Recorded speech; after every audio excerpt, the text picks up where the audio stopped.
What's good, Evan? You good? How you doing, man? What's up, brother? How you doing? Yeah, Chilling. man, I'm living well, living well. I'm just gonna jump straight in. Time's limited. I wanted to talk to you about Brad Stevens before we get into the inevitable Jason Tatum talk. So I know Okay. you was kind of like part of his coaching staff during that final season. You went from playing under him to then being.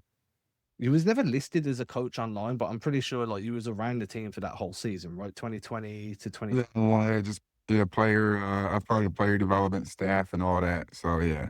And then now that was like his last season too. Then he moved up into the front office role. And from your time around him, just as a player, then being on kind of his staff afterwards, and then seeing him move into the Pobo role, what was it like? What do you think makes him such an incredible eye for talent? Like the guys that he picked up this year, Luca Garza, even drafting Hugo Gonzalez, he seems to just be able to pick out these like elite competitors all the time.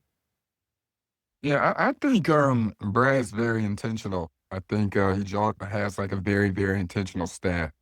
So I think, he's not one of those guys that like fly by the seat of their pants or like says like, hey, I saw this guy one time, I'm going off my gut instinct. Like Brad, he's a numbers guy.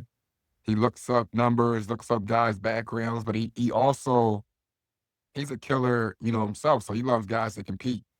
And I think, besides the fact of seeing they can really play, I think he gets a lot out of how guys, approach the game, how well they work, and how bad they compete. I think one thing that Brad always preaches is just like, hey, you need guys that are mentally strong and will go through the wall like the correct way, not because it was cool this moment or they're mad this moment, but that's who they are. And I think with Brad, success is a lifestyle, and you see that in everything he does. I think what I mean. I think it didn't shock me that he became like a great, great, GM or president like basketball mind because he just has a great mind overall. Just even how he draws up plays, ATOs, how he puts guys in position to be successful. And I remember my first year with him playing. He gave the team a conversation. He was like, "Hey, last year we only won like 20 something games," but he broke it down. He's like, "In 60 of those games, we had like 20 turnovers." I could be overdoing it, but he's like six. I could be incorrect on the numbers, but like we had like 20 turnovers, only like 8 fast break points, and we lost the game by this. And he's like, "Hey, if we move these numbers up to this, that means we'll win 16, 17 more games and we'll be in the playoffs." Like, you know what I'm saying? And like, I think he has intention on building. I think one thing that occurred to him was getting used to not having, I think he's comfortable in these situations where he has to rebuild and plan out over having superstars. You know what I mean? Like he took a mid-major to 2 Final Fours. Like you don't really have your choice of the pickings. And then, when he came to the NBA, he had to like build up his team before Boston became the landing spot. And obviously they developed Jason and Jalen, but I just think like this is his first probably real time of like him being comfortable from starting from scratch because that's really who he is. He started from scratch. He got it off the gutter. And this retooling year is turning out perfectly. I mean, you've got to give credit to Mazzulla as well. So if I've got my Yeah. timeline correct, Mazzulla was also a developmental coach when you was a developmental coach, right? Yeah, Is my yeah, yeah, yeah. So, I helped Mazzulla a little bit with, Aaron Nesmith. So I was kinda under, like Joe was already elite in general. You knew he was going to be a head coach one day.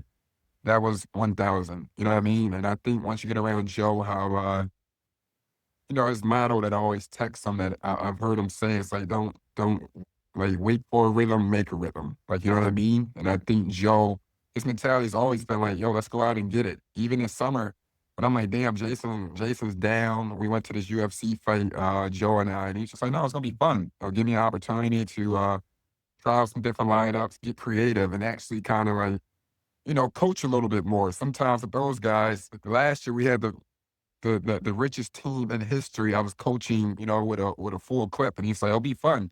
I'm gonna accept that challenge." And I think that culture, that mentality, obviously Joe being who he is, his upbringing, the Bob Huggins background, and obviously how his father raised him. It's a tough-minded dude, but I think sharks swim with sharks, and I think that's why Brad brought him on for his staff, and then had no hesitancy to give Joe that job. You know what I'm saying? Once all that stuff went down, so Joe's a killer. I think you're gonna see so much success from him, and, I mean, sunshine, bro. Like those dudes do it right, man. You know what I mean? And I think one thing that shocks you is probably besides myself, I'd probably be bragging about it, but those dudes stay humble, stay quiet, and they got a bigger picture. You know what I mean? So Joe wants another championship. Brad wants to win everything. It's just Yeah. quite, yeah, With Joe, I see a lot of people talking about, and you see it in the press conferences all the time, just his peculiar way of going about things, right? So you had the killer whale analogies last season. You have, sorry, that's the dog in the background. You have all these different ways that Joe just looks to kind of keep things fresh and like be different in his approach. Is he yeah. like that? Just like you said, obviously you went to watch the UFC with him. Everybody knows that he's a big Brazilian jiu-jitsu guy. Is his mentality outside the box all the time? Is that just part of his like personality? Yeah. Yeah, I think so. I mean, when I met him, he was driving a minivan. Like, you know what I mean? Like, at that time, he was waking up at 5 a.m., going to jujitsu, letting his jujitsu coach choke him out while he tries to get out of it. Like, you know what I mean? I think he thrives in, you got to give him respect. Joe's always thriving in discomfort. So, and this is in 2021. You understand what I'm saying? Like, this is in 2021 before Joe Mazzulla was cool, I guess. And, even though he's always been a legend, but you just comprehend winners win. It's a lifestyle with those guys. And it doesn't shock you. Like, I'm not shocked that these dudes are thriving. I'm not shocked the Celtics are doing well. Like, when I was around them, the mentality was being built, not for me, but being built already then. Like, Jason Tatum was already lifting before and after games. Like, you understand what I'm saying? And from there, good, bad, or indifferent. It was like, hey, we can show up at the gym, do no shoot around. Nah, bro, we doing shoot around.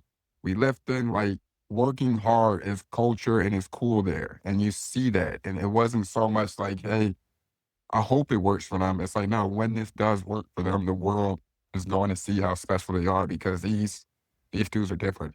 Talking about JT and lifting and obviously just the work ethic he puts in. That was on full display Friday when he kind of made that big comeback and he just Yeah. looked seamless coming back onto the floor. Played really well again yesterday. I think what was it, 20 points against the Cavs. Yeah. Didn't have the Yeah. same impact on the glass, but his movement was good. You could see the minutes restriction kind of killed his rhythm a little bit.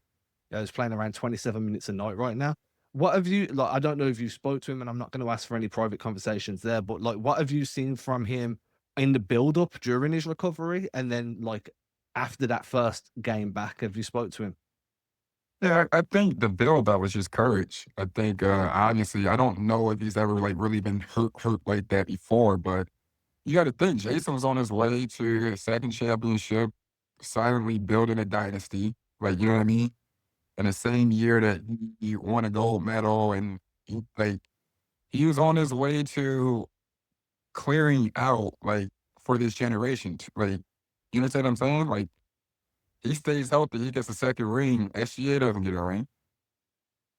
You know what I mean? So, like, Yeah, I when he feel you. came down from, it's just not no diss. It's like I want to It's how it stage it is. when he went down. Like, from there, you go down. It's like, hey, we got to trade everybody because now nobody wants to pay that much. Like, so much had fell down and torn in that sense. And I felt like he went from like having just a man up and be courageous. You know what I mean? And get his mind right in doing it. And then from there, it just turned back to be the Jason you always known to be. Like, he's a advanced individual. He's a mature individual, and he just went right back to work. You know what I'm saying? And shout out to Nick Sane and Jason's whole circle. They definitely supported him to get to this point. But I just knew it took a lot of courage because when you remove yourself and your body goes down, you have like a lot of self doubt. And sometimes as an athlete, when you don't know, when the unknown isn't always the most comfortable situation. And sometimes you can run from it, or you could be like a bison and walk towards the storm. And I want to commend him at his young age to be able to do that because I really know how tough it was for him at that time. And that's just a killer, bro. Like I'd shoot, man, each game he probably missed 3 or 4 shots he should have made. Like, do you understand what I'm saying? So he probably really is averaging. They're saying minutes restriction. He only need 27 minutes. When they were number one in the league, it wasn't like he was playing 4 quarters. Like, you know what I'm saying? So I like how his legs is feeling. I thought some of his movement off the pick and rolls, catch and shoot. Remember the shot fake from the corner. So like that stuff was like in mid-season form. So I'm very proud of, and I think just number one thing wasn't a skill or anything. It's just a mental. That's the number one thing now. Like to be one of the best in the world or to compete, it's all about the mental from here. And just a conversation we had when I guess he wasn't sure if he's coming back or not. I was just like, hey, bro, worry about who you gonna marry or if you want to have another kid or like if you want to buy a new car. Like sometimes God touched people twice. Like this basketball shit is what you do. So don't second, this is what you do. This is your gift. Like, if you want to do it, go out and do it and go kill it. But don't second guess, like, I'm a different no, you still am. And act like it. When you come out, I want you to come out acting like a mob boss. And your boy's still got the block popping. Like, you understand what I'm saying? It's like he's back home and everybody's waiting. What injury? It can go that easy too. You understand what I'm saying? And it looks it, you know? How do you feel about, and I'll kind of wrap up with this one. Like there was a bunch of talk over the JB JT kind of partnership there, and I'm sick of it as a just seeing it online. It's ridiculous, man. You just want to, like, I get physically angry. I'm like, will you guys just give it a rest? But obviously, you're a lot closer to that than I am, and you've obviously played through situations with those two guys where that narrative was constantly being thrown around. Everything coming out of the locker room that you read is like JT, JP don't care. Like, Right. does that get to you? Does it piss you off?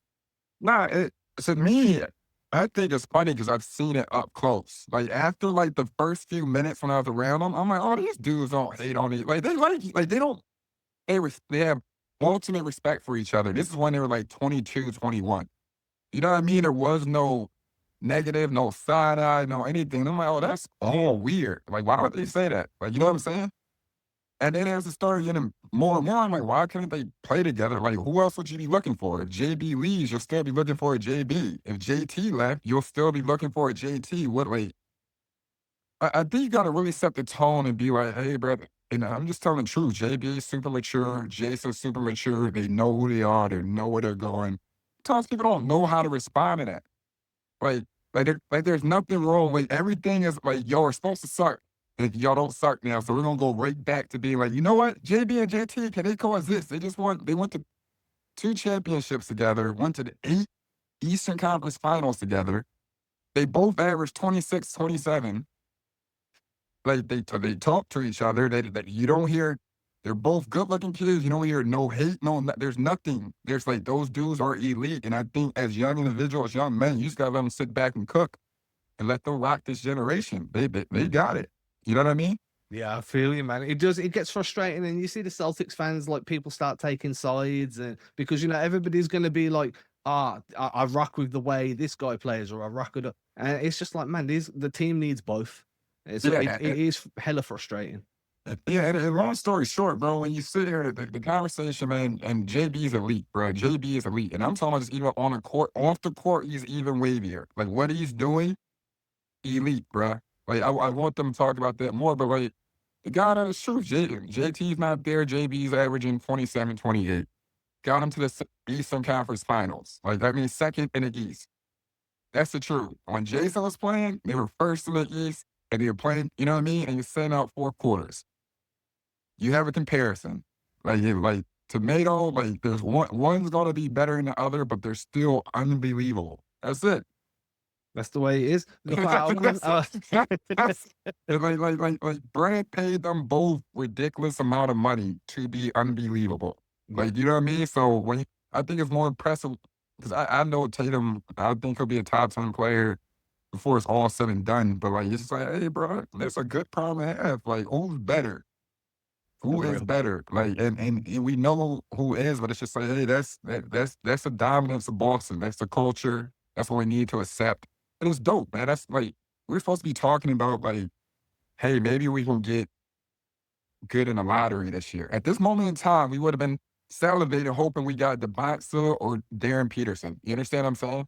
Now they're second in the East, and Jason's back. And it's like, yo, I think they're going to win the Eastern Conference Finals. Yeah, people talking like Hugo was the steal of the draft. It's like everything changes in a coin flip, man.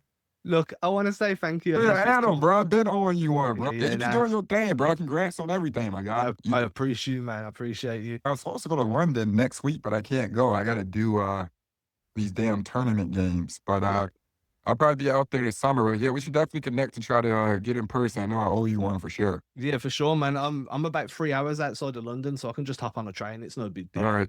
I Where j you at out there? I'm in Birmingham, so just right in the middle.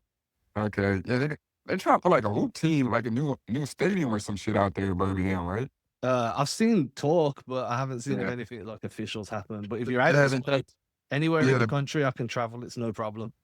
all right, say less, bro. I'll hit you for sure, bro. I'm glad we were able to get this done for sure. Cause randomly you have been on I knew owed you one, so appreciate Yo, you, that brother. means a lot to me, man. I appreciate you.